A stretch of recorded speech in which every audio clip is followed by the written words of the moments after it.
అన్ని సబ్జెక్టుల కంటే గణితం ముఖ్యమని ఎంఈఓ మాధవరెడ్డి పేర్కొన్నారు. సోమవారం జగదేవరపూర్ బాలికల ఉన్నత పాఠశాలలో మండల స్థాయి గణితం టాలెంట్ టెస్ట్ పోటీలను నిర్వహించారు. ఈ సందర్భంగా ఎంఈఓ మాట్లాడుతూ సివి రామన్ జయంతి పురస్కరించుకొని విద్యార్థులకు గణితం సబ్జెక్టుపై మండల స్థాయి పోటీలు నిర్వహించామన్నారు. గణితంపై విద్యార్థులు ప్రత్యేక దృష్టి పెట్టాలని, గణితంతోనే భవిష్యత్తు ఉంటుందని వివరించారు. ఇంగ్లీష్ మీడియం మ్యాథ్స్ పోటీలో కేజీబీవీ విద్యార్థిని ప్రవళిక ప్రథమ స్థానంలో నిలువగా, ద్వితీయ స్థానంలో చాట్లపల్లి విద్యార్థి ప్రియాంక, తృతీయ స్థానంలో వర్ష ప్రతిభ చాటారు. తెలుగు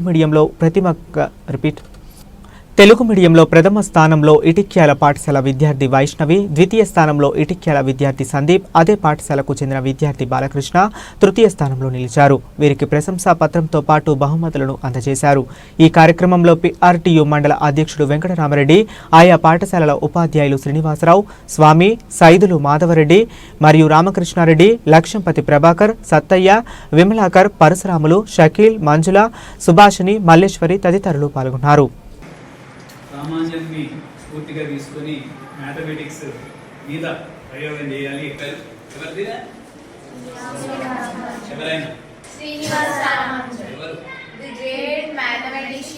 మ్యాథమెటిక్స్ అనేటువంటిది ఇంత సార్ చెప్పినట్టుగా అన్ని సబ్జెక్టులోకి వెళ్ళా కూడా ఫస్ట్ మ్యాథమెటిక్స్.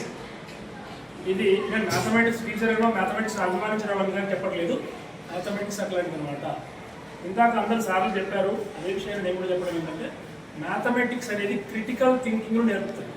మీరు మ్యాథ్స్ అనేది ఒకసారి మ్యాథ్స్ అంటే ఫస్ట్ ప్రాబ్లం ఎట్లా సాల్వ్ చేయాలి, ఒక ప్రాబ్లం చూసుకుంటూ చేస్తే వాళ్ళకి మ్యాథ్స్ రాదు, బాగా చూసుకోండి.